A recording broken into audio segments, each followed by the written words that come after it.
Ladeira Bausch, o seu podcast sobre dança.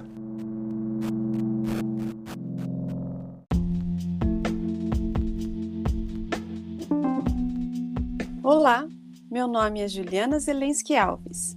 Sou bailarina, professora, pesquisadora, artesã e artífice da dança na infância. Compor o Ladeira me move porque borra minha presença na escuta do outro.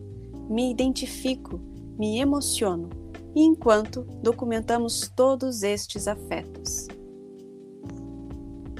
Olá, eu sou a Paula Petreca, bailarina, professora de História da Dança e curiosa. Eu tô aqui nessa ladeira para encontrar vozes, movimentos, biografias que me inspirem a aprofundar meus gestos sensíveis no mundo.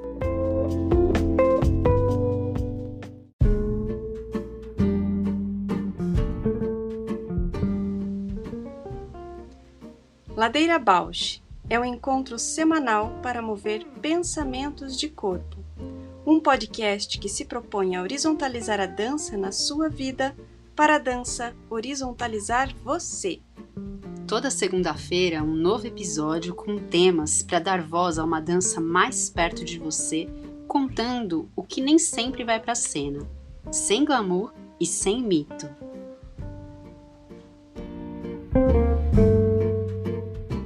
Boa tarde. Boa tarde. Ainda é maio. A maio, gente, mês infinito. Mas o episódio vai entrar em junho, ouvintes. E que a gente trabalhou imensamente no mês de maio. Não acaba nunca. Gente, pra mim foi o maior mês dos últimos Foi um 10 ano. anos. Isso aqui ainda falta amanhã, hein? Não, incrível. A minha agenda, aqueles planner, né? O maio ficou tipo muito esquisito. 10 minha páginas. organização. Daí ele ficou para outra página. E daí começava um seminário. Vai começar. E eu entrei no seminário, no link, não tinha. E eu mandei um e-mail para a produção. É em junho. É amanhã. Ah, ainda é maio, que loucura. Começa em maio, mas no último dia. Eu falei, não, vai rolar tudo em maio, né? 5 meses que vão ser muito difíceis, assim, de agendar as coisas. Tipo, pensando, né? Cursos de longa duração. Aí me deu, assim, um pânico esses dias. Falando, gente, tem que fazer tudo que tem pra fazer até setembro. Senão o mundo... Porque depois de outubro é semestre. O Brasil vai parar. Caraca. Gente, aí deu um atropelo. Acho que eu tô vivendo, sim, um pouco esse atropelo, sabe? Eu acho que tá meio geral pra galera também. E assim, a gente... E coisa do dinheiro também, né? Exato. Dinheiro Nossa. acaba e o mês não acaba. Imagina ficar com menos trabalho todos esses meses, vai ser babado também, se as coisas desacelerarem, né? E tudo cada vez mais caro. Tudo cada vez mais caro. É tenso, né? Eu nunca consegui explicar, assim, às vezes, quem não teve a experiência, né, de viver em outro país que não é considerado em desenvolvimento, subdesenvolvido, ou parece que a gente não consegue, eu não consigo muito explicar o que acontece na qualidade de vida de um país. E olha que Portugal não é a maior referência, ainda é né? periferia da Europa, né? Exato. Mas é total. Mas eu nunca consegui explicar. Falar, olha, é assim, você ganha tanto, mas se você vai no mercado, você consegue gastar com tanto. Embora você esteja numa categoria, né, baixa ali, numa renda baixa. Não, o mas salário mínimo é dignidade, né? Você vive dignamente, você não vive na pobreza, assim, né? Acessibilidade em aspectos de transporte, comidas de boa qualidade que não são cheias de veneno, né? Então, eu nunca consegui explicar isso, parece que uma pessoa que não vivenciou, né? Principalmente meus pais, assim, que não vivenciou, não sabe que você...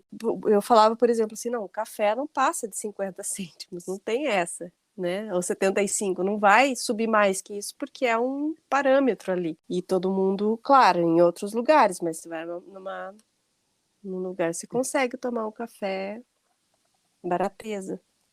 Mas sabe que uma coisa que eu penso, assim, claro que é muito um contexto de classe social, etc. Mas, por exemplo, essa experiência de ter morado na Europa, aonde, nossa, porque a questão assim da segurança é uma coisa que me pega, que toda vez que eu tô lá eu falo, caramba, tipo, em São Paulo eu não tenho coragem de usar, pode ser uma noia minha ou não, mas eu não tenho coragem de usar meu celular fora de casa.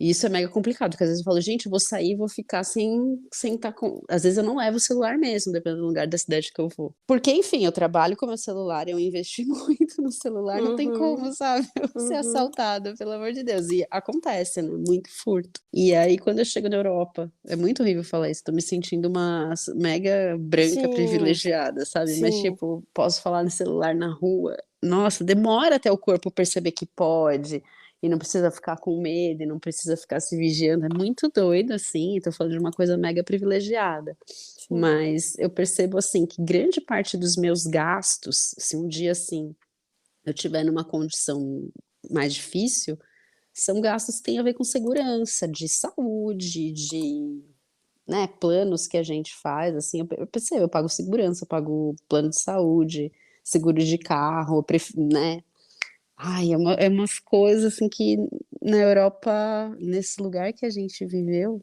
tô falando aqui, mas ao mesmo tempo me atrapalhando na fala. Uhum, eu também tropecei um monte. É, porque assim, claro, né, que eu também faço essa escolha que talvez é uma escolha mega capitalista de evitar o transporte público por conta da segurança também, mas tipo, é doido isso, a desigualdade social que leva à insegurança, e aí quem tem privilégio faz essas escolhas que talvez são escolhas mega canalhas, né, de não usar Uhum. um transporte público, de não usar a saúde pública.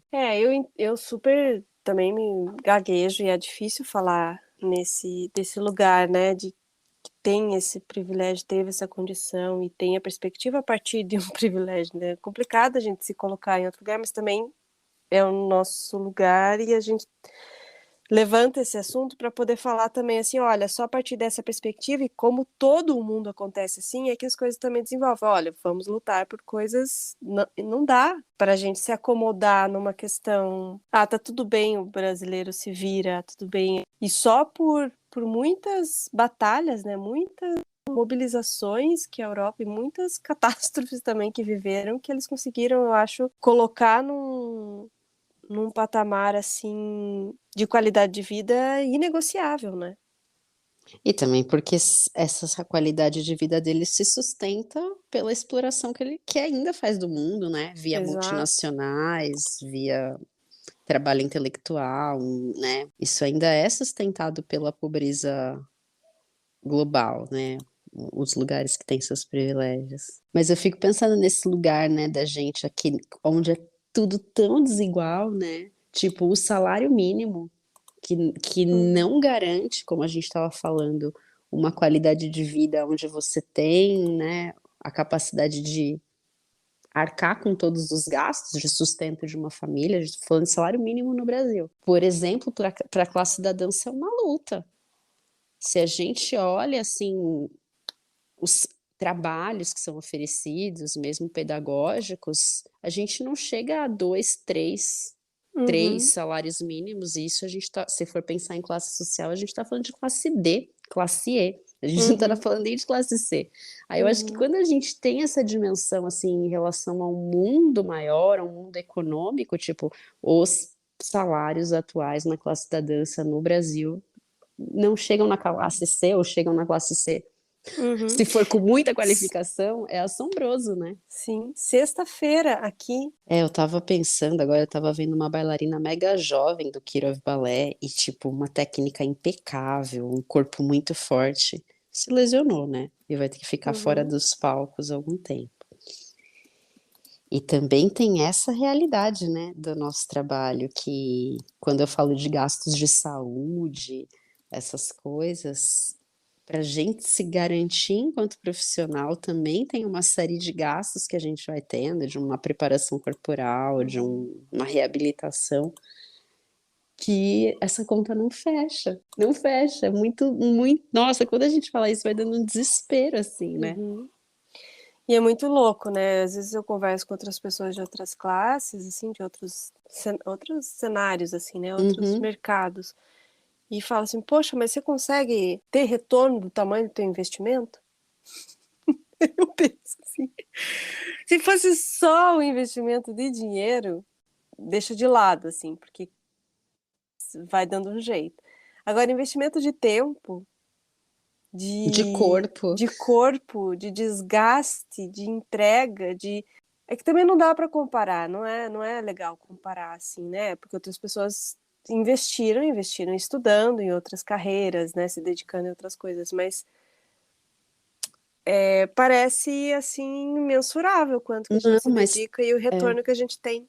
mas tem a ver com valor. Eu fico pensando muito nisso, assim, como eu tava falando, desses gastos que a gente vai tendo. Vamos supor, não vou desvalidar, né? Mas tô comparando assim, eu e minha mãe.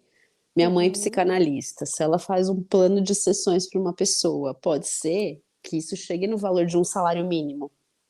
Ou seja, uhum, uma pessoa que vai fazer um tratamento, né, psicanalítico, vai desembolsar um salário mínimo por mês e vai ter as suas sessões, seu acompanhamento. Isso é muito digno.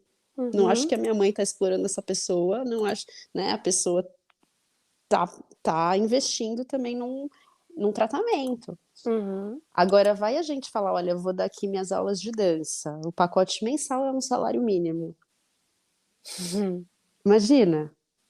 E por que que a gente se sente assim?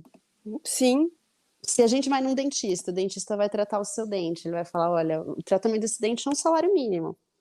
A gente fala, caramba, eu vou parcelar, não sei o quê, mas a gente não vai questionar o valor. Agora, se eu te falar, olha, tenho mestrado, experiência internacional, 20 anos de carreira, o meu uhum, preço é um salário mínimo. A pessoa vai olhar pra tua cara e vai sair andando, né? É muito louco isso. Nossa, amiga, exatamente. que babado. Temos um buraco negro aqui. Exatamente. Muito de valor estrutural, social. E eu acredito que tem pessoas que quero muito que essas pessoas venham até nós explicar como que é valorizar o seu trabalho. A Flávia falou disso, né? Desmistificar, tirar essas crenças, né?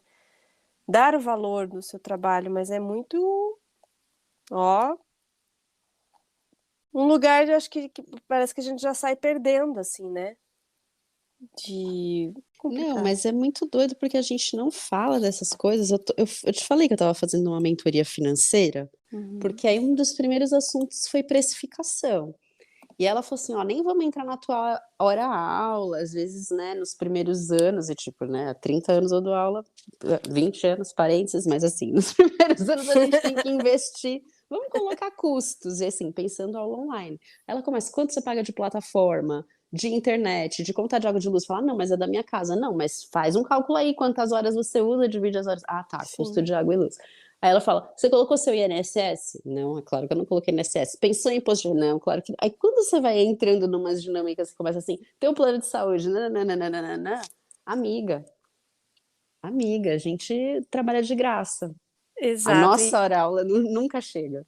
E aí que a gente entra em outros lugares que a gente já tentou conversar, e acho que talvez hoje a gente esteja mais com maior maturidade, é falar assim, a gente ensina técnica, a gente ensina movimento, a gente ensina criação, improvisação, não sei o que lá, aula, né? E quem que ensina uma bailarina a ser empreendedora? É, mas eu acho que além assim de uma bailarina, eu acho que a gente, enquanto sociedade, não é ensinado a isso, né? E aí, profissões que estão dentro de um perfil mais empresarial vão aprender isso pelo métier, mas profissões como a nossa, ou mesmo relacionadas a ensino, é mais difícil, né? Ter esse tipo de Eu só consigo falar das edição. colegas, né, de minhas colegas que desistiram, que foram empreender em salão de beleza, empreender em, em academia mesmo, foram para a área de confeitaria. Tem várias amigas que foram para outras áreas, direito, cosméticos, mas na dança mesmo, como empreender, assim, como fazer do da dança um negócio, como fazer da dança um produto a ser consumido mesmo, não como entretenimento apenas, não como arte, como às vezes tem pessoas que vão para terapia, fisioterapia, né, pilates, muitas amigas vão para pilates, terapias femininas assim. É que é muito difícil, aí é que tá, né, Ju? Quando a gente fala de empreendimento, a gente está falando muito desse lugar do produto. E muitas vezes o que a gente vai oferecer é um processo educacional. E Sim. aí entra na desvalorização da educação, que, por exemplo, quem empreende em educação, a gente vai vendo que aí tem que ser umas coisas meio corporações, né? Tipo o grupo educacional que vai fazer as universidades, aí, os colégios pré-vestibular, né? Essa galera que Uhum. empreende em educação, porque o trabalho ali, vamos supor, de uma educação mais de pesquisa, aí vai ter as mesmas questões que a gente. E aí, eu vivo essa reflexão porque eu penso assim, em relação à dança, em relação ao yoga, aonde parece que é muito fácil, por exemplo, em relação ao yoga, às vezes parece que é muito fácil, então eu vou fechar isso aqui num produto. Só que alguma coisa de mim que sabe que tem esse processo educacional e que esse processo educacional não é tão valorizado e muito mais difícil de ser vendido, vai criando umas dificuldades, para mim, né? Vai criando umas Uhum. dificuldades. Mas eu acho essa tua pergunta super importante, mas além do empreender, eu acho que é pensar sobre valor, né? Sim, acho que desponta para várias questões. Pensar sobre o valor e logo em seguida o retorno do investimento, né? Onde que vai. Claro, sempre perguntam, né? Ah, você vai ser bailarina, vai dançar na companhia? Vai ser professora? Né? Claro, mas ali quando a gente está se dedicando e querendo responder às aulas, às técnicas e as coisas com uma perspectiva de poder continuar dançando ou ter um reconhecimento daquilo que você está investindo e gosta de fazer, você se deslumbra e faz o que estão mandando, que é a técnica. E olha para o porque acham, porque você acredita que o que estão esperando de você é o melhor para você. Aí você vai. Aí outra coisa é você aprender sobre finanças, sobre plano de carreira, que a gente já falou Uhum, também, né? uhum, Vai investir, mas você vai investir tecnicamente. A Regina Kotaka falou, né? De plano de carreira, porque ela já sabia que aos 40 anos ela ia uhum. parar de dançar, ia fazer a universidade e na sequência ia fazer uma outra coisa. Então, isso é muito legal, né? Ter a consciência, ter um acompanhamento, que não necessariamente isso seja só da família, né? Mas tenha uma perspectiva, isso que você falou também, de educação, né? De ensino.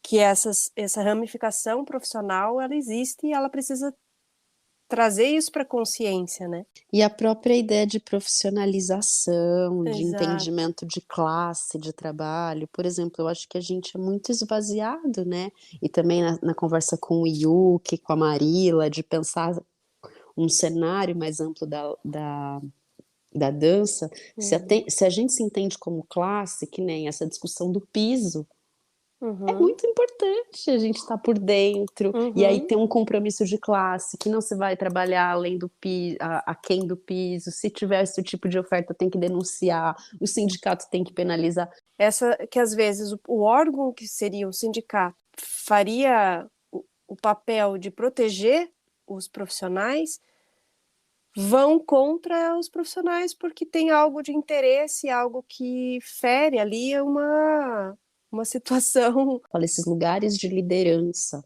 né, Uhum. na dança, que às vezes qualquer um de nós, né, assumindo um lugar de liderança, até pela insegurança das posições, pelos medos, começam a fazer acordos que não são favoráveis a uma classe de trabalhadores, mas que favorecem a exploração desses Uhum. trabalhadores. Uhum.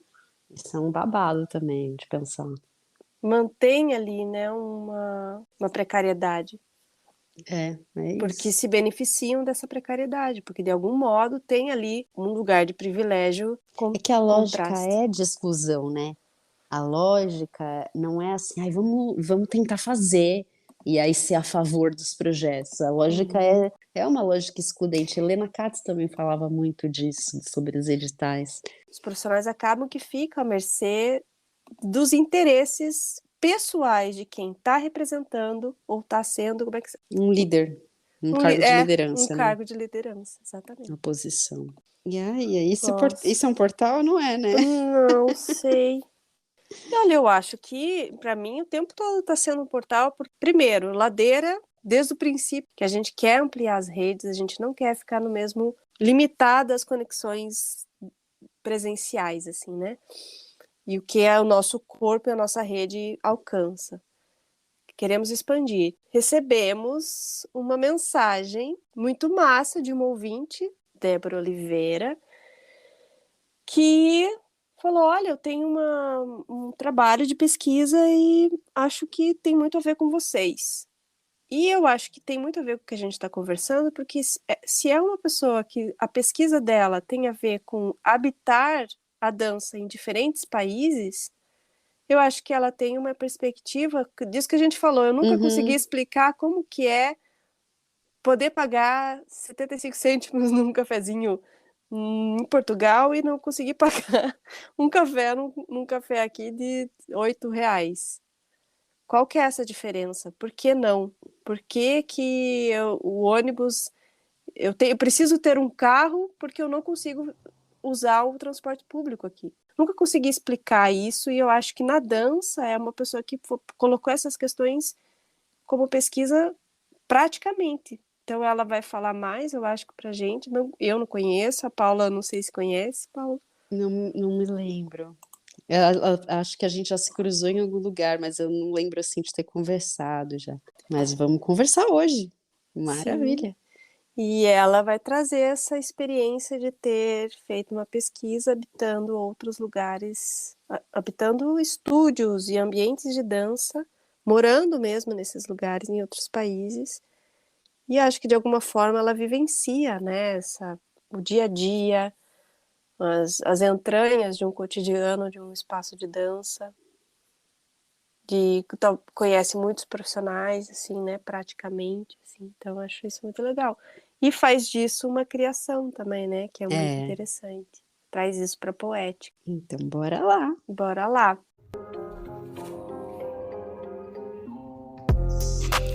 O Ladeira Bausch tem uma parceria com o Portal Mude.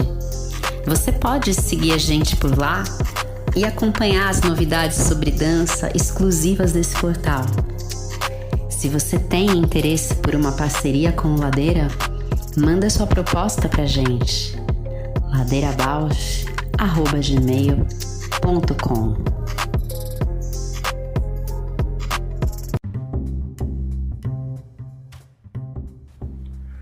Ladeira Bausch, o seu podcast sobre dança. Alô, Débora. Boa tarde, gente. Eba, boa tarde, bem-vinda. Muito obrigada pelo espaço. Que massa. Não, a gente ama quando acontece esse tipo de proposta, porque o que a gente mais quer é expandir a rede, né? Multiplicar os encontros. Então, quando vem assim, eu quero falar, tem um assunto, a gente fica muito nutrida. Te agradeço. Obrigada a vocês, obrigada super. Então, bem-vinda à Ladeira, Débora. Vou pedir para você se apresentar e já responder a nossa pergunta de abertura: quem é você na Ladeira? Quem sou eu na Ladeira? Meu nome é Débora. Eu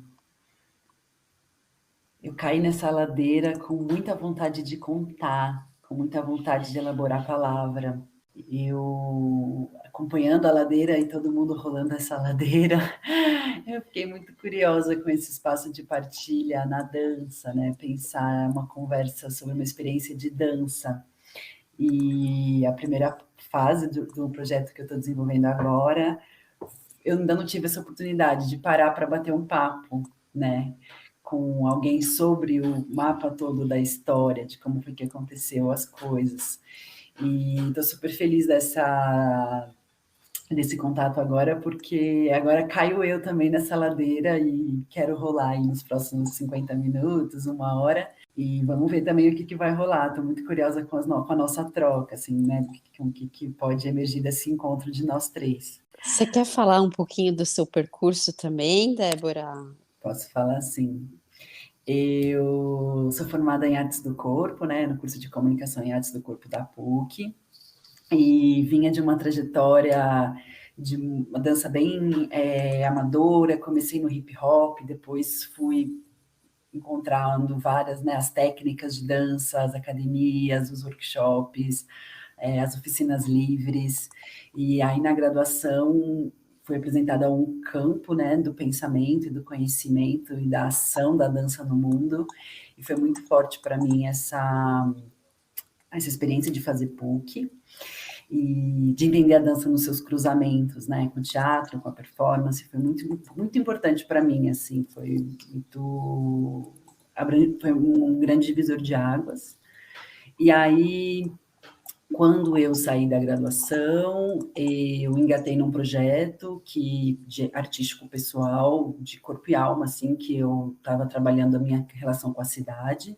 O projeto chamava SP Brutalista. E eu entendi que eu precisava deixar São Paulo mesmo, né? Que era uma questão. E aí, em 2018, eu abri esse projeto que eu chamei de Para Transformar o Corpo em Dança. E eu estou envolvida com esse projeto desde 2018. E atualmente, aqui enquanto a gente conversa, em 2022, né? Comecei ano passado o mestrado em dança na UFRJ, na Universidade Federal do Rio de Janeiro. Então, vem um pouco esse mestrado, já vem na segunda fase desse projeto, né, Para Transformar o Corpo em Dança, que eu estou no mestrado agora pesquisando de novo no ambiente universitário, né? Então, isso é um pouco a minha trajetória até agora. Muito legal. No começo, você tinha falado da gente ter se encontrado no vocacional, alguma coisa eu não consegui visualizar, mas agora que você falou PUC, deve ser da PUC. Talvez também, que a gente tenha se esbarrado aí. Talvez. Mas que bacana. Débora, conta pra gente, então, não sei de onde você quer começar, acho que você trouxe isso na tua apresentação agora, que você percebeu que precisava sair de São Paulo, se jogar de corpo e alma. Conta pra gente como é que começou esse nomadismo. A gente pode falar de um nomadismo, né? Dessas andanças. Que projeto que você está desenvolvendo? Tudo começou em julho de 2018. Eu fiz uma viagem para Florianópolis, no espaço da Ana Alonso, Espaço Transformando, lá em Floripa. E quando eu fui, ela estava com um projeto muito bacana, chamava Permeável Corpo Artístico, que ela estava fazendo alguns workshops abertos depois de um período de residência com algumas mulheres da dança latino-americanas e tal. E foi uma experiência muito interessante para mim, repensar esse lugar das residências artísticas, né? Já era um assunto que me interessava, assim, outras formas de produção em dança, né, que não produção para espetáculo, né, já vinha interessada com umas formas mais híbridas, e aí despertou em mim essa curiosidade por um formato de residência artística, isso foi em julho. Em setembro eu voltei lá para um outro workshop desse projeto delas, e aí conversando com a Ana, eu propus de ir para lá, de me mudar mesmo para o Espaço Transformando, como uma possibilidade, aí, um formato de uma residência artística em loco, né, em site específico, lá. Fosse algo que eu fosse fazer lá e imersa não só com as minhas inquietações poéticas em relação a essa coisa da transformação do corpo em dança, mas também aberta às possibilidades do espaço, aos encontros, às coisas que já estavam na agenda e também propor coisas lá e tal. Então, o salto foi por aí, né? Interessada em estar no Espaço Transformando num formato de residência artística. E aí, que tipo de inquietação foi aparecendo nessa residência, que foi gerando essas continuidades, né? Esse caminho aí ininterrupto que você tem feito. E aí, o que aconteceu lá foi que, como o espaço chamava Espaço Transformando, eu fui muito tocada por essa palavra. E aí eu fiquei, nossa, Espaço Transformando, o que será que seria a minha transformação, né? E aí eu abri como um grande guarda-chuva mesmo, né? De transformar o corpo em dança. E o que houvesse nesse corpo? E nesse primeiro momento, como eu estava lá, e era bem local a pesquisa, eu queria entender essa ideia do morar, né, da residência artística, do morar artisticamente. E isso foi se desdobrando na minha cabeça conforme os eventos e as situações foram acontecendo, né? Eu cheguei lá em dezembro de 2018, foi quando o projeto de fato começou. E aí, em janeiro, por exemplo, teve uma galera da dança de salão contemporânea, de vários lugares do Brasil, que se juntaram lá em janeiro e fizeram uma residência artística. Então, eu pude estar com eles aí por uns 10, 12 dias, acompanhando as pesquisas deles, mas eu também morava no lugar, mas eu também estava curiosa, eu também fui nas festas, e a gente também fez jams juntos. Então, foi um mó barato, porque, de repente... Imersa. Eu estava imersa nas pesquisas de outras pessoas, exatamente. Aqui eu faria uma pausa para colocar primeiro o som. Tá? Aí... Oi, você ia falar, Paula? Muito legal te ouvir, assim, gostei de ouvir a clareza para você, a diferença, né, acho que eu não tinha essa maturidade de entender que a residência artística era um modo, um formato de produção, assim. Exato. Muito logo eu percebi que não era já o lugar, o estúdio, ou a instituição, né? Era muito as trocas que aconteciam ali dentro que fomentavam as minhas pesquisas, na verdade. Era essa convivência que era a parada, sabe?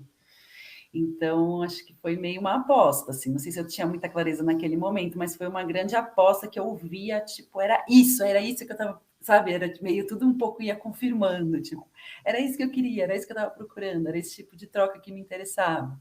E como é que era a abertura, assim? Você chegava e falava, ó, eu estou pesquisando e gostaria de morar aqui, é isso? Como que foi isso, praticamente? Então, Curiosíssima!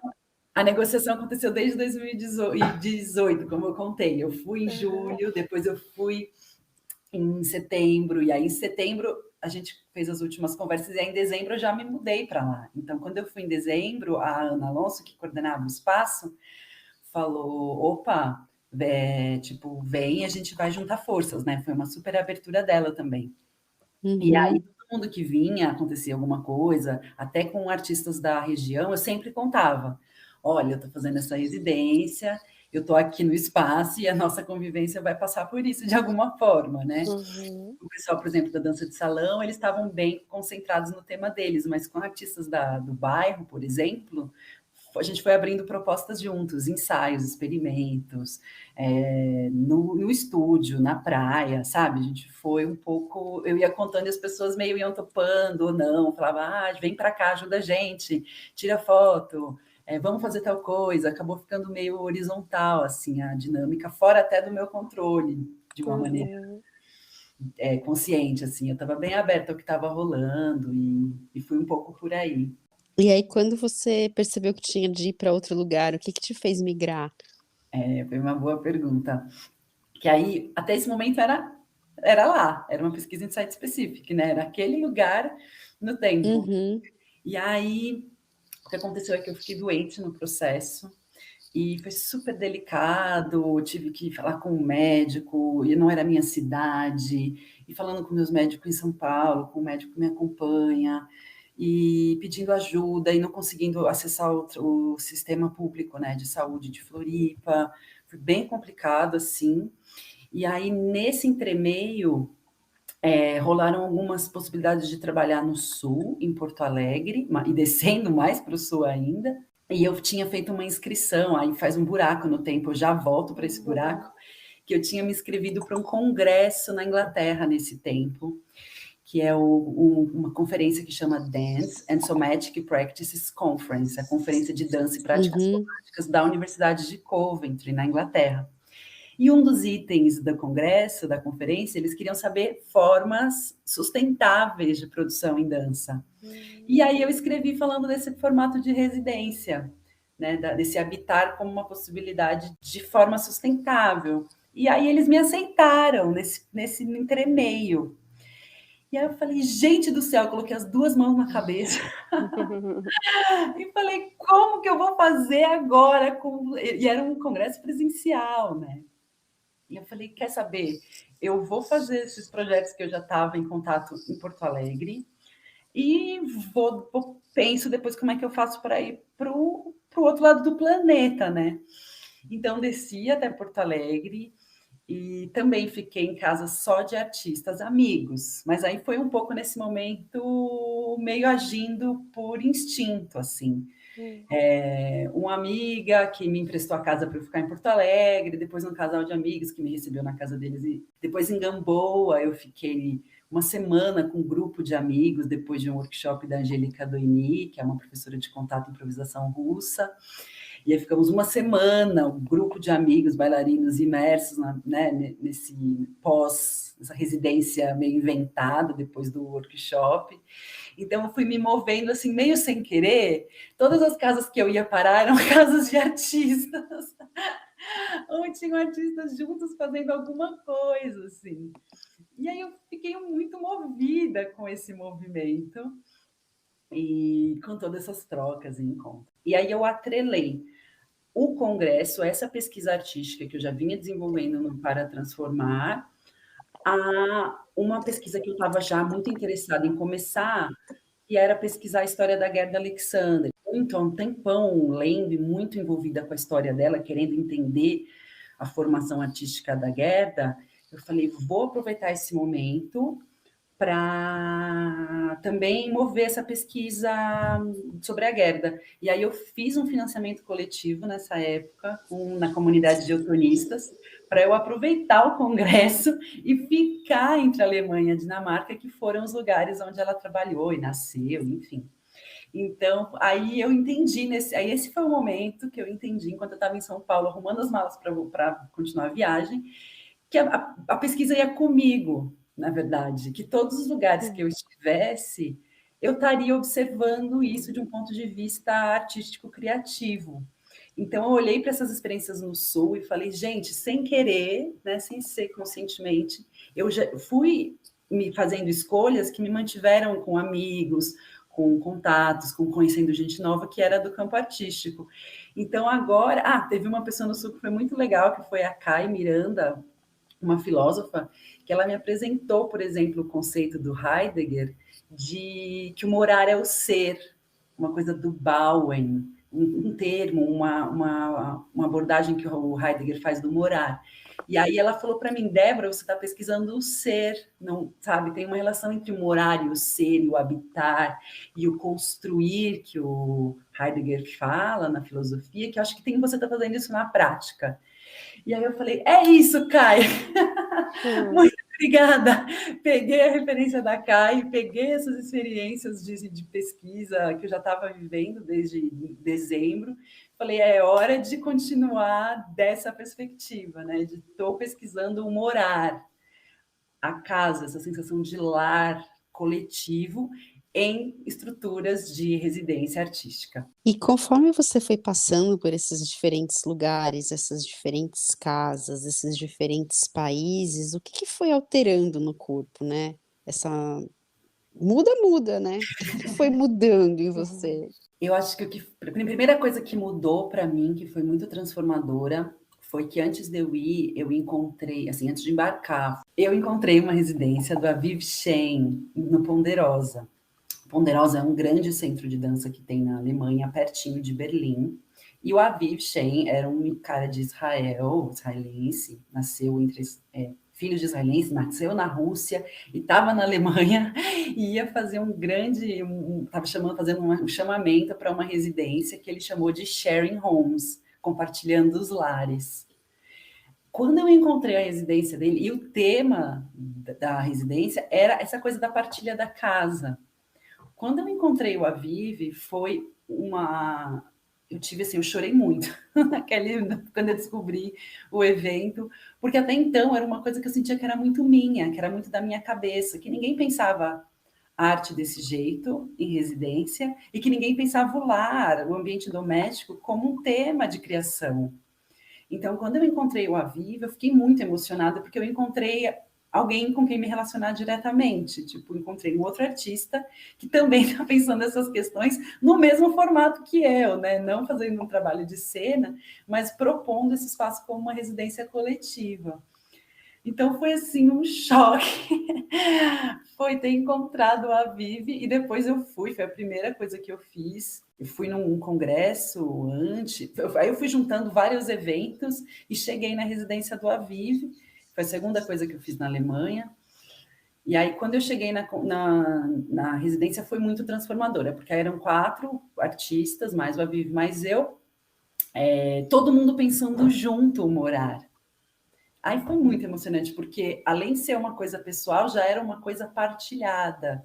E isso, para mim, criou um senso de casa que eu não tinha antes na minha vida. Tipo, casa para mim, por mais que eu já tivesse dividido casas, por mais que eu morasse numa família com mais duas irmãs mais novas, esse senso de coletividade que a gente desenvolveu artisticamente naquela semana de residência, eu nunca tinha experienciado, assim, foi muito forte. E aí, acho que uma segunda experiência muito transformadora foi falar no congresso. Porque aí, quando eu fui para o congresso, eu trouxe uma roda de conversa também para os ingleses. Não é um formato habitual, tipo, a facilitadora veio conversar comigo no começo, depois, tipo, ela falou, Débora, as pessoas geralmente não falam, né? Tipo, se prepara, porque as pessoas não vão sair contando coisas, partilhando e tal. Eu falei, mas a proposta é essa, a gente abrir um espaço de roda. Porque eu já estava também muito inspirada pela experiência com a Vivi, né? Eu não quero ficar trazendo minha reflexão sobre o tema. E aí eu trouxe alguns parâmetros para a gente conversar sobre experiências coletivas que a gente teve e que essa coletividade fez a gente se engajar ainda mais no assunto, né? Então, tipo, abri a roda, assim, e não demorou 2 minutos, não demorou nada, assim, tipo, o primeiro rapaz falou, um rapaz de Hong Kong, veio com uma experiência de um rapaz que ele encontrava com frequência num jardim tal, e isso criou para ele um senso de engajamento, porque esse rapaz não era da dança, então, ele tinha um contato, eu sempre vou lembrar desse rapaz que foi a primeira história, que ele trazia um contexto de dança para um rapaz que não era da dança num parque. E isso foi muito transformador na trajetória dele, por causa dessa relação do engajamento com ele, né? Esse engajamento com a pessoa e com a história daquele rapaz. E aí cada um foi contando, eu vivi tal história, eu vivi tal situação. E quando eu vi, deu, acho que, sei lá, por 1h20 de sessão, e todo mundo tinha falado, menos eu. Uhum. E aí eu terminei, eu falei, gente, muito obrigada, espero que vocês tenham aprendido bastante dessa experiência, porque eu aprendi pra caramba, assim, e agradeci todo mundo e fechei. E aí a facilitadora veio para mim e falou, Débora, a gente nunca viu isso antes. Um espaço de partilha que as pessoas de fato compartilham, né? De que elas de fato querem saber, e uma pessoa perguntou para outra, e aí eles queriam, tipo, saber quem foi, aonde foi, e virou uma grande roda. Então, essa também foi uma experiência muito forte para mim, porque foi ver como isso, às vezes, está fora do nosso ambiente mais intelectual acadêmico, né? Esse tipo de pensamento e de troca, nem sempre está... Né? A gente, às vezes, quando se põe a conversar e trocar verbalmente no ambiente mais formal, isso também pode acontecer, né? Tem essa potência do encontro que pode acontecer nesse tipo de ambiente. Como que é a tua perspectiva de e para as pessoas ouvirem também, como que se torna sustentável esse formato de criar dança? E o que isso contribui artisticamente, socialmente, profissionalmente? Porque a gente, no início da conversa, a gente fez a introdução, e a gente também divagou aqui em vários aspectos profissionais e públicos, burocráticos, enfim, vários... E como que foi isso?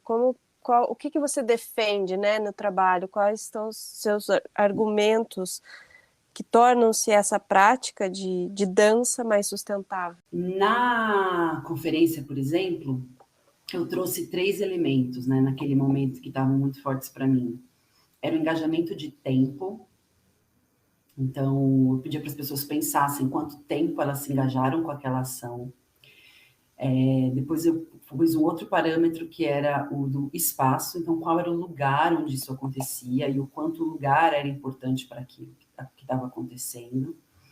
E qual era tempo, lugar e o vínculo pessoal com as pessoas. O que das pessoas, pessoal, profissional, artístico, né? Não pessoal no ponto de vista da vida privada, mas o que daquelas pessoas te despertava, assim? O que era da convivência humana que te despertava. E aí foi muito interessante, porque eu também aprendi muito, né? Tô falando assim, como um assunto, mas foi muito real para mim aprender daquela experiência do congresso, porque, por exemplo, teve esse rapaz que encontrou esse rapaz no parque por, sei lá, 1 ano. Pessoas que falaram, a gente teve uma experiência muito forte, mais de 3 meses. Tipo, 3 meses foi uma experiência radical. A gente se encontrava sempre naquele lugar. Então, aquele lugar se tornou a casa da nossa pesquisa. A pessoa trazia assim. Uma mulher bem mais velha falou que ela teve um projeto por 20 anos, que todo mudança de estação, não lembro se era primavera, verão, inverno, não lembro qual era a troca, por 20 anos ela encontrou um grupo de amigas pesquisadoras que elas se encontravam para fazer uma grande momento de partilha e dança juntas.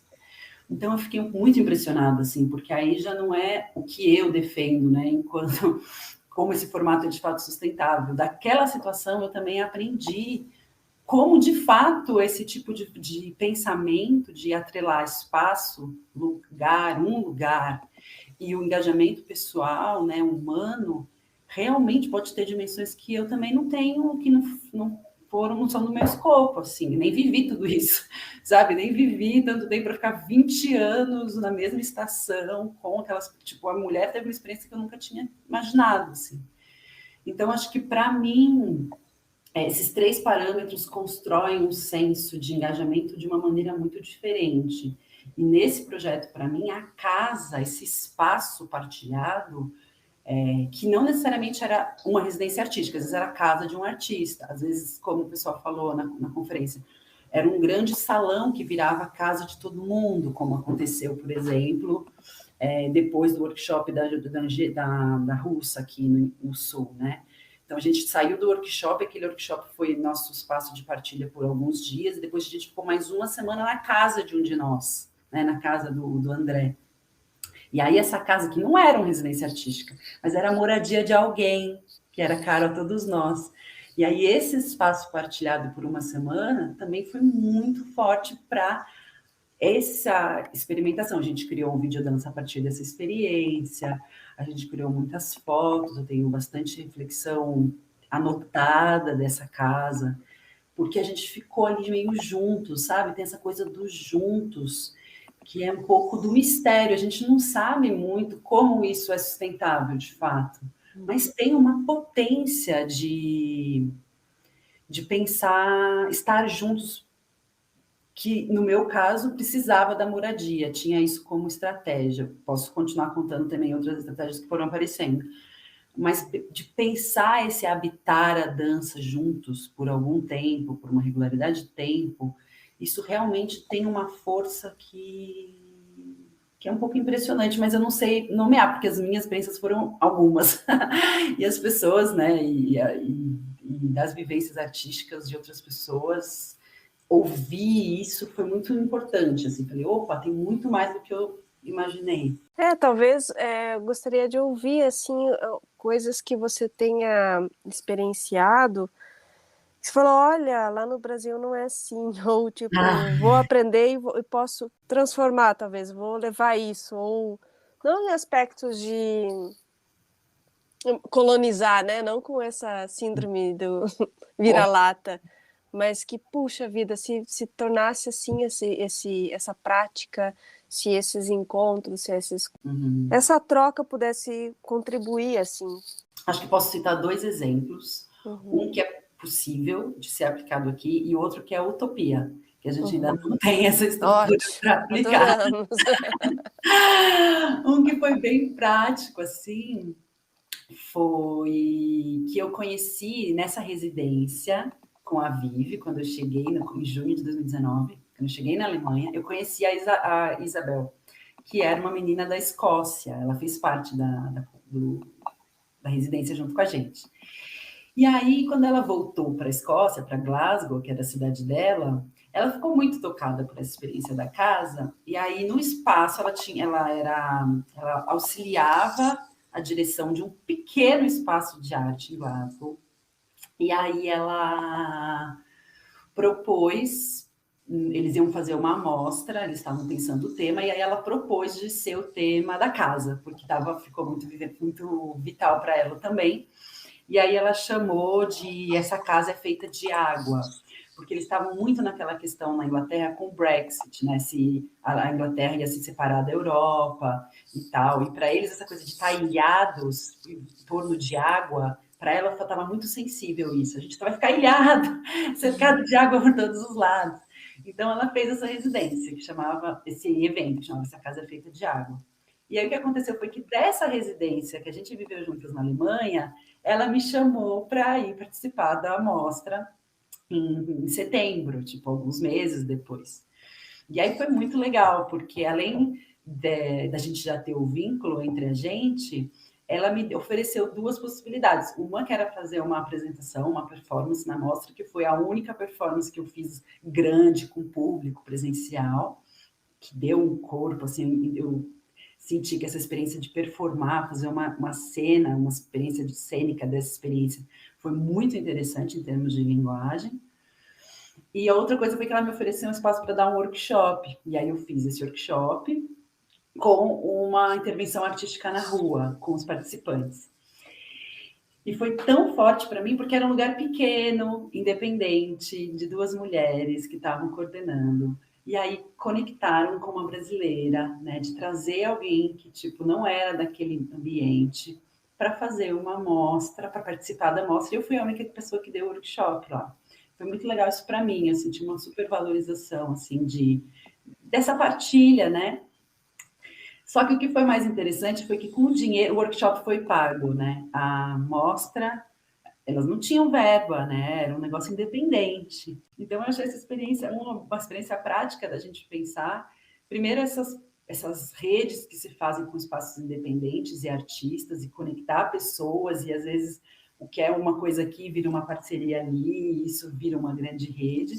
E também a gente pensar que, às vezes, uma experiência aqui não é financeiramente rentável, mas ali, na frente, numa outra troca, no futuro, aquilo pode ser de um impacto financeiro para alguém que pode ser muito urgente, né? Tipo um filho, uma inscrição de uma coisa, um pagamento de uma mensalidade da escola, um aluguel, sabe? As coisas práticas. Eu precisava de roupa de frio, eu não ia ter grana para comprar. E ela, por causa desse evento, eu pude comprar casaco, sabe? Então foi muito forte, assim, para mim, que eu posso falar, né?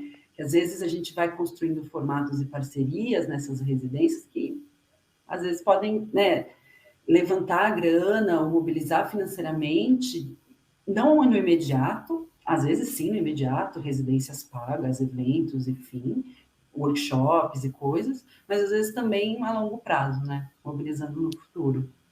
Então isso eu acho muito legal de contar. E isso é uma prática que você, por exemplo, hoje você dá aula, Débora?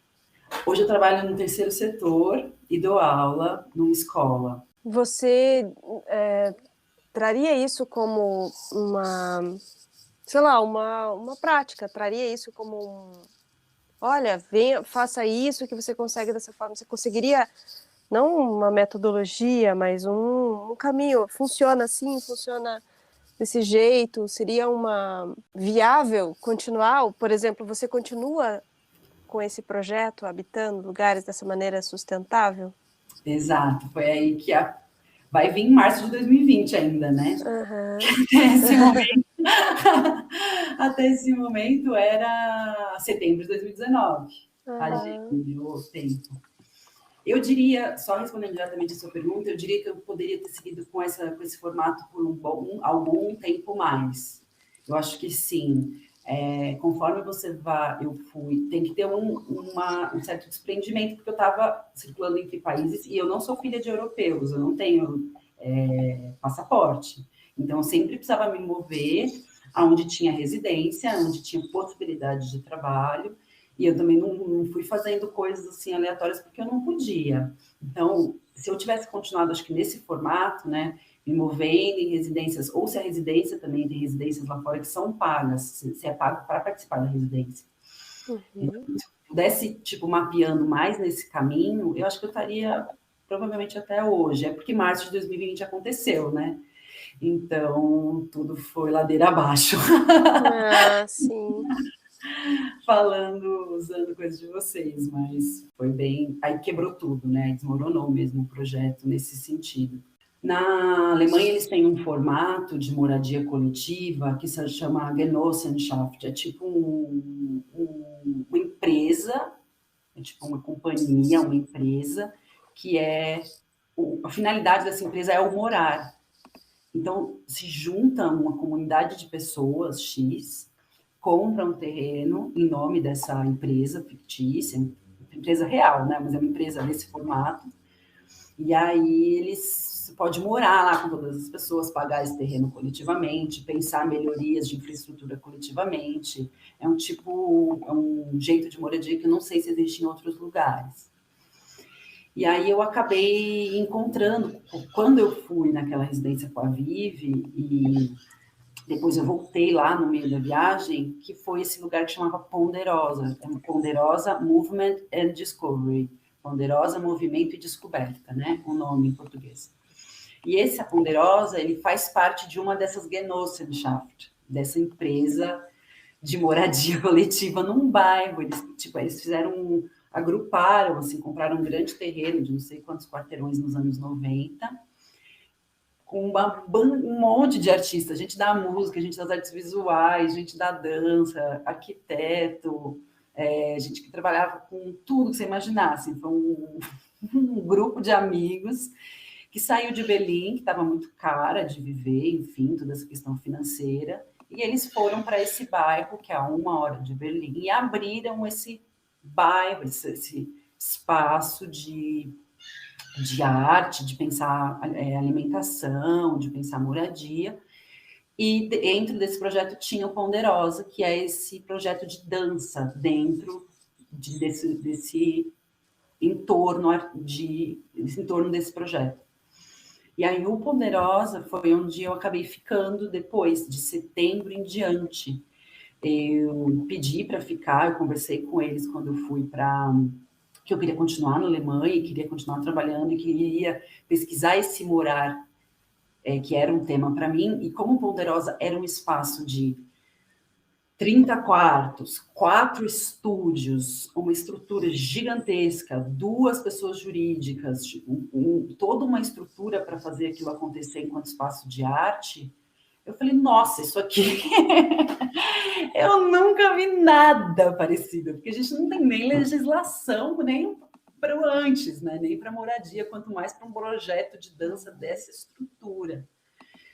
E aí eu fiquei lá. Então eu acabei continuando assim essa pesquisa, trabalhando nesse lugar. Eu trabalhava na produção e também já tinha alguns projetos que eu já queria dar andamento, que era dos desdobramentos da minha pesquisa artística.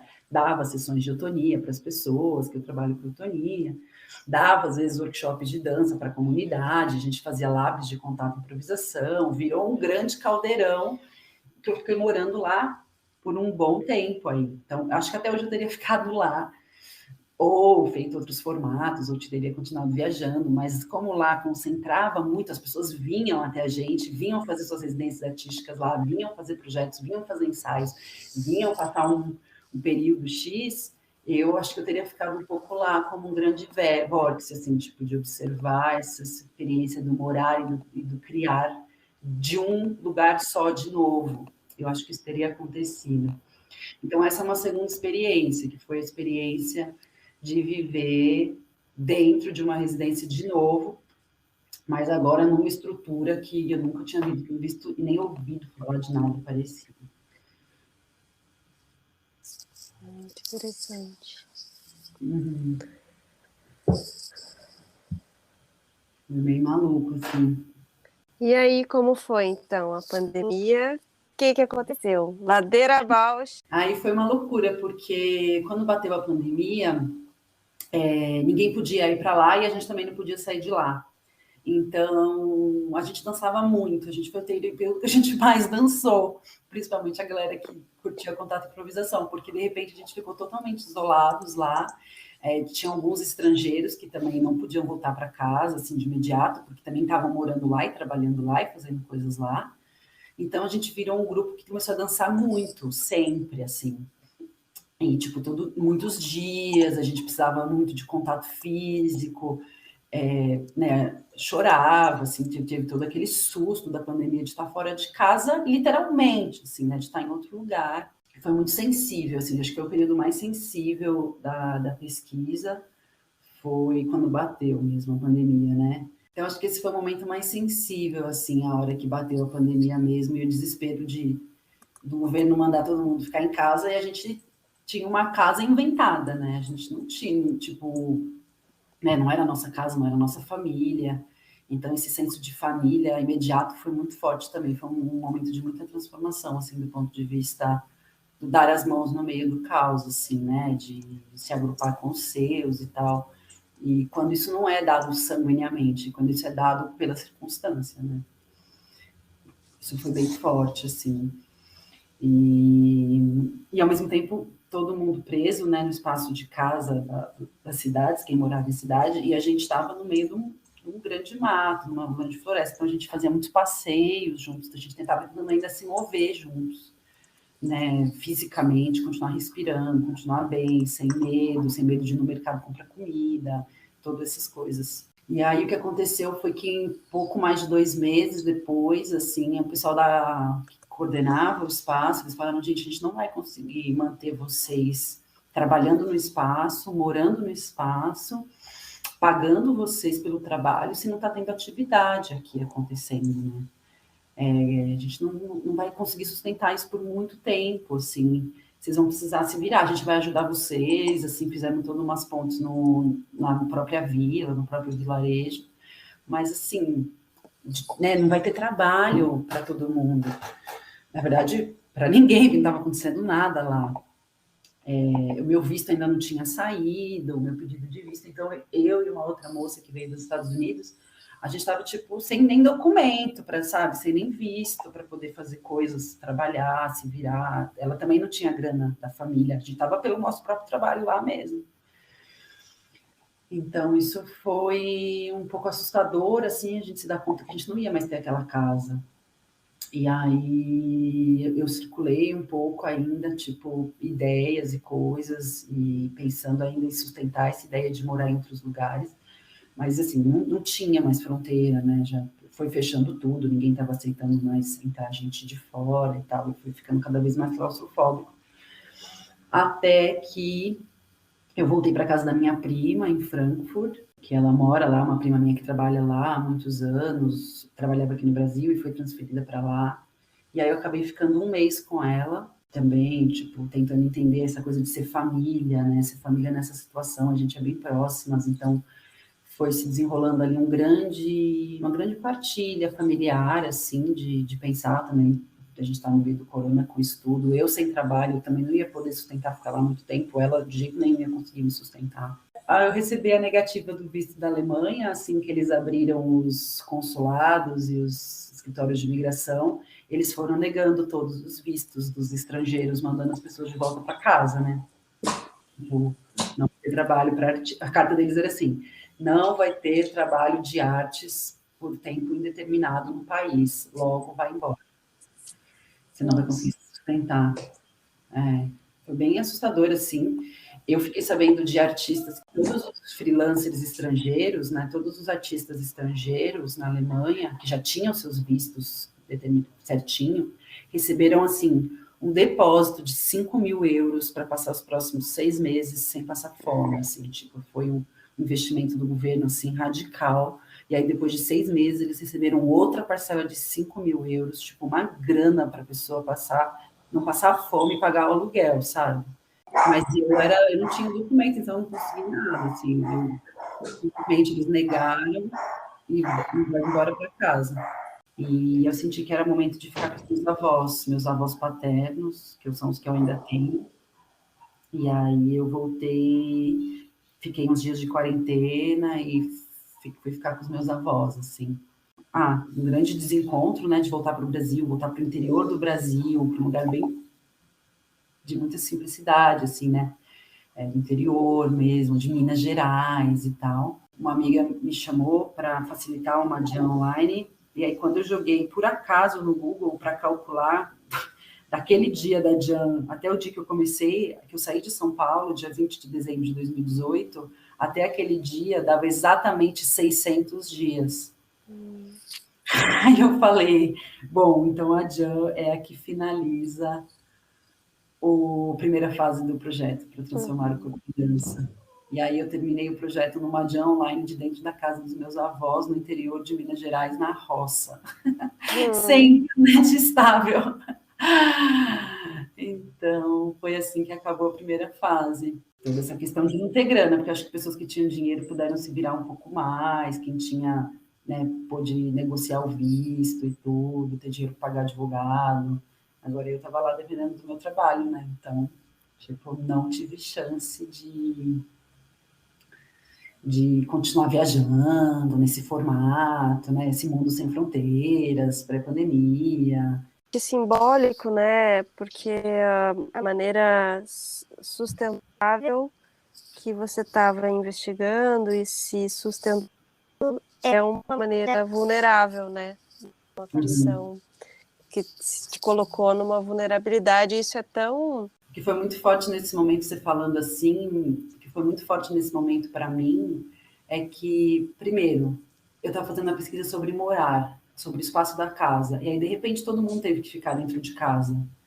Então, eu sempre falo, né? Tipo, que era uma pesquisa minha, de repente, uma pesquisa do mundo inteiro, né? De repente, tipo, todo mundo teve que pesquisar o morar, todo mundo teve que, às vezes, rever suas relações familiares, né? Rever seus afetos domésticos. E eu também. Então, para mim, assim, de repente, falou, é isso, que era meu, virou do mundo, e aí já não faz sentido continuar, né? E graças a Deus, claro, que eu tive meus avós, e todo o meu projeto foi muito vulnerável, assim, né? Eu não saí de casa com grana no bolso, não fui para a Europa com grana no bolso, né? Essa coisa da vulnerabilidade, principalmente financeira e de estrutura, foi uma vulnerabilidade feita. Eu só fui até lá, só cheguei lá porque eu tinha um crowdfunding, né? Eu fiz um financiamento coletivo porque as pessoas, tipo, acreditaram na minha pesquisa.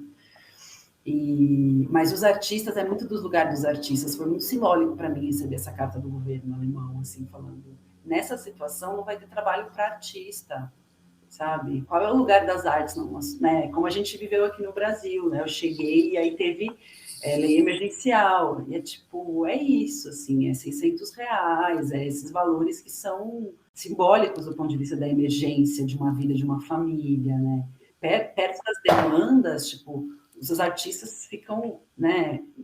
Quando o país tem menos estrutura, nossa, os artistas rodam, né? A Lei de Blanc veio, salvou, segurou as contas mesmo, o aluguel de muita gente, assim. Eu tenho amigos que, tipo, precisaram da lei do emergencial, assim, porque filho, sabe? De, tipo, conta. Como é que vai viver artista agora nessa situação? Muito frágil, muito frágil. Isso foi muito... E para mim também tinha isso, né? Para mim, que foi apontando para a segunda fase do projeto, foi essa relação também entre o trabalhar e o morar. Porque até aquele momento, morar tinha que ser tinha que estar atrelado aonde eu estava, né? O trabalhar e o morar. Eu tinha que trabalhar onde eu estava morando, de alguma maneira tinha que ter uma relação.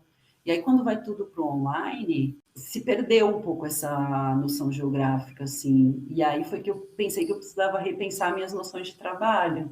E aí eu comecei a segunda fase do projeto. Que aí, dessa vulnerabilidade, né, desse lugar de ser artista, como é que a gente pode construir um trabalho que também não se submeta a certas vulnerabilidades, sabe?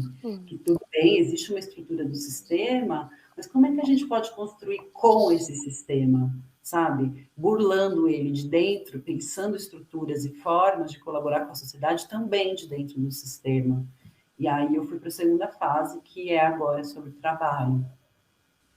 Muito legal, eu acho que essa reflexão permeou também a nossa conversa do início. Ô, Débora, acho que a gente já vai precisar ir encaminhando para um final, né, por conta do tempo. Deixa pra gente os seus contatos, como que as pessoas podem acompanhar a tua pesquisa, né, se informar aí dessas próximas fases do teu projeto. Atualmente, eu estou meio... Atualmente não, já tenho compartilhado um diário de bordo da pesquisa no meu Instagram. É deboraoliveira.online. E Atualmente eu estou em trânsito, né? Porque eu estou fazendo um mestrado agora na UFRJ e morando no interior de São Paulo. Então, enfim, eu estou num fluxo de local e de trabalho, mas agora assim, tudo é focado no trabalho, né? Onde tem trabalho, qual trabalho, quais formas de trabalho. Tá no mestrado, será que isso é uma forma de trabalho e como meus temas vão passar por isso, então vai ser um pouco que as pessoas vão poder acompanhar no Instagram agora. Então, um grande momento de refletir como que o trabalho se estabeleceu como um tema de pesquisa para mim. Então, meu Insta ainda estou um pouco relembrando. Em tal momento eu pensei na minha avó. Em tal momento eu lembrei da horta do meu avô. Então, eu estou um pouco ainda, quem te acompanhar agora, né, que a gente está em... Então, quem me acompanhar por esse período agora vai ver isso, né? Uma grande reflexão de tentando entender o que o trabalho apareceu. Até falar com vocês hoje foi esse exercício de tentar entender como é que esse processo está andando.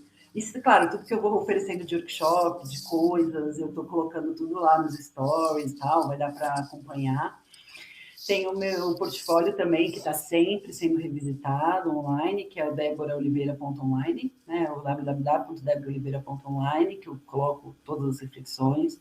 Atualmente eu estou trabalhando muito a pesquisa com animais, a relação do movimento entre espécies, então tem também o Instagram da pesquisa entre espécies, com os animais e muito com os cavalos. Entrei no terceiro setor, fui trabalhar com cavalos, enfim, tá toda uma pesquisa muito profunda com cavalos, coisas que também tem um pouquinho ao longo da primeira fase, né, esse encontro com animais domésticos, e aí depois tomando outras proporções na segunda fase. Então, é um pouco aí. Quem me estiver me seguindo por esse momento agora, tiver curiosidade, vai encontrar uns cavalos, uma foto do meu cachorro. Vai encontrar umas coisas que são desse momento agora, são da segunda fase. E eu vou colocando online, tudo vai para as redes. Muito legal, Débora. Obrigada por ter vindo partilhar e trazer essas reflexões para a gente. Um prazer enorme. Sim, prazer enorme te ouvir e partilhar. Muito obrigada. Tem muita coisa online, vocês podem ver no Insta, por exemplo. Às vezes eu posto uma foto e tem uma super reflexão em si. Que legal. Foram muitos meses, né? Então os insights foram mudando também. Os teores dos assuntos. A gente falou muito de violência doméstica um período. Depois a gente falou muito dessa coisa dos imigrantes. Depois a gente falou muito de... enfim, várias questões, assim, né, da casa que foram aparecendo, mas é isso, são assuntos que foram cruzando dos encontros com outras pessoas também, então isso vai aparecendo lá devagarzinho, mas acho que esse espaço de vocês eu agradeço super, porque eu já estava precisando falar um pouco, eu trabalho, sempre que eu conto da experiência, eu conto com imagens, eu falei, gente, eu preciso de voz, explicar, verbalizar, olha, aconteceu isso, caí aqui, fui para lá e tal. Isso já está sendo um super suporte para a pesquisa, agradeço super vocês. Beijinho. Tchau. Até mais. Tchau, tchau.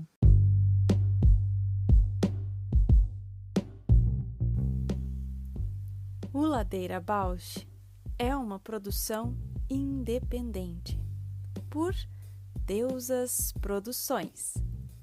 Curadoria, gravação, edição de som e capas por Juliana Alves e Paula Petreca.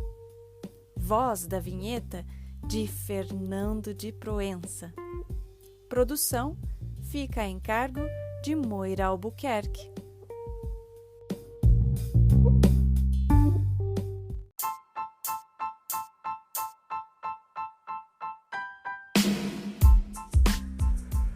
Ladeira Bausch, o seu podcast sobre dança.